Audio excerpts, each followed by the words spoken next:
Diabetes atau penyakit gula adalah penyakit kronis yang berlangsung dalam jangka panjang. Penyakit diabetes yang tidak terkontrol dengan baik dapat menyebabkan konsekuensi serius, menyebabkan kerusakan pada berbagai organ dan jaringan tubuh, contohnya organ seperti jantung, ginjal, mata, dan saraf. Penyakit ini ditandai dengan meningkatnya kadar gula darah atau glukosa hingga di atas nilai normal. Diabetes terjadi ketika tubuh pengidapnya tidak lagi mampu mengambil gula atau glukosa tadi ke dalam sel dan menggunakannya sebagai energi. Kondisi ini pada akhirnya menghasilkan penumpukan gula ekstra dalam aliran darah tubuh. Maka dari itu, mengonsumsi makanan yang menurunkan gula darah akan bermanfaat bagi penderita diabetes maupun pre-diabetes. Pada episode kali ini, Dr. Rosna akan membahas seputar makanan yang ampuh cegah diabetes beserta mitos dan faktanya. Nah, bagaimana dengan nasi putih? Nasi adalah makanan pokok yang seringkali dicap buruk untuk para penderita diabetes. Tapi apakah benar penderita diabetes tidak boleh makan nasi putih, Dok? Salah, ya. Boleh. Sebenarnya boleh, gak masalah. Mau nasi putih, mau nasi merah, mau nasi warna apapun, boleh. Asal jangan cuma makan nasi doang. Yang penting pas makan harus lengkap. Ada nasi, ada lauk, ada sayur atau buah minimal. Seperti itu. Mitos ya Sobat VVC, nasi sendiri bukan penyebab utama diabetes. Maka penderita diabetes sebenarnya boleh-boleh saja mengonsumsi nasi. Akan tetapi, kebiasaan konsumsi nasi yang berlebihan dan rutin setiap hari turut mendukung perkembangan penyakit diabetes.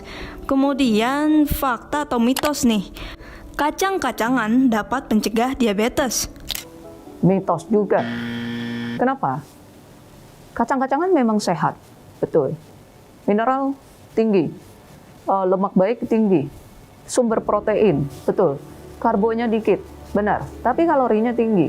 Kalau kamu banyak konsumsi kacang-kacangan, ujung-ujungnya kamu akan mengalami peningkatan massa lemak atau obesitas. Nanti kamu akan mengalami kontrol gula darah yang jelek juga.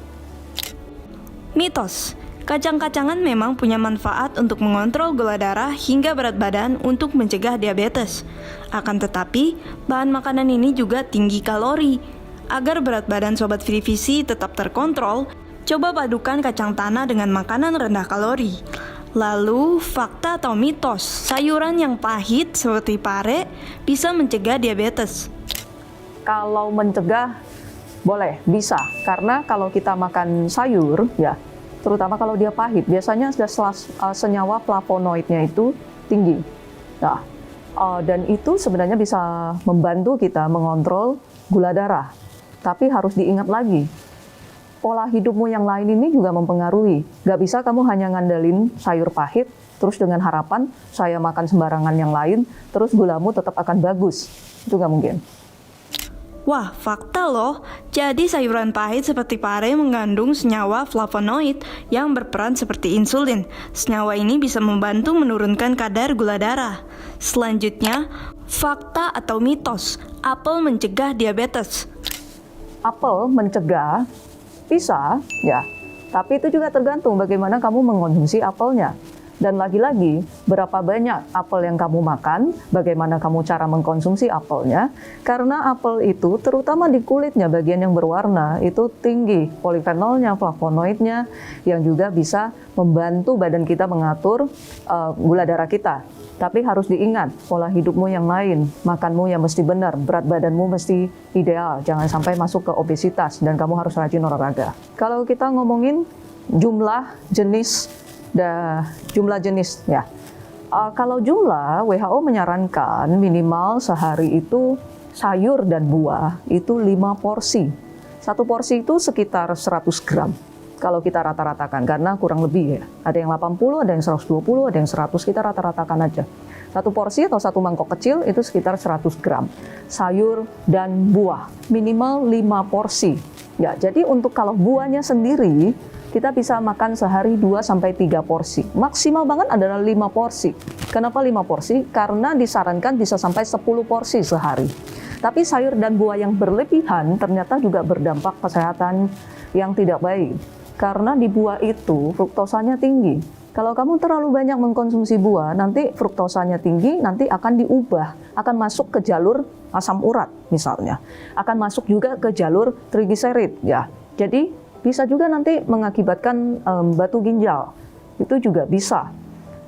Terus bagaimana supaya tidak berlebihan? Sebenarnya pada dasarnya, kalau kamu makan buahnya langsung, ya dipotong-potong, jadi buah potong, bukan di jus, bukan di blender, dengan sendirinya lambung kita sudah akan melimitasinya, akan melimit. Ya nggak mungkin kamu sekali makan bisa semangkas kilo gitu, misalnya kalau dipotong. Sedangkan kalau di jus bisa banget, karena kita hanya minumkan sarinya saja. Padahal sarinya itu sendirilah yang fruktosanya tinggi. Ya, jadi hindari minum jus. Kalau blender masih tergantung kondisi. Kalau memang tipikalnya tidak bisa makan buah dan kamu mau belajar mulai makan buah, boleh kita coba dari blender. Beda blender dan jus. Blender ada isi padatnya, sedangkan jus dipisahkan antara isi padat dan cairnya, dan kamu hanya minum cairnya. Jadi makanlah buah utuh. Kalau kulitnya bisa dimakan, ikut dimakan. Kalau tidak bisa, baru makan isinya saja, dan itu pun utuh. Fakta, apel memang bisa mencegah diabetes, asalkan dikonsumsi secukupnya, dikonsumsi sebelum makan besar, dan jangan dicampurkan dengan susu ya Sobat Vivisi. Jadi apel ini juga mengandung fruktosa loh Sobat Vivisi, yaitu zat yang lebih manis daripada glukosa, tetapi lebih aman untuk metabolisme tubuh. Sehingga fruktosa ini lebih cocok sebagai pemanis untuk pasien diabetes, karena perlahan-lahan diserap kembali oleh lambung dan tidak mempengaruhi kadar glukosa dalam darah. Lalu ada yogurt. Fakta atau mitos, yogurt mencegah diabetes?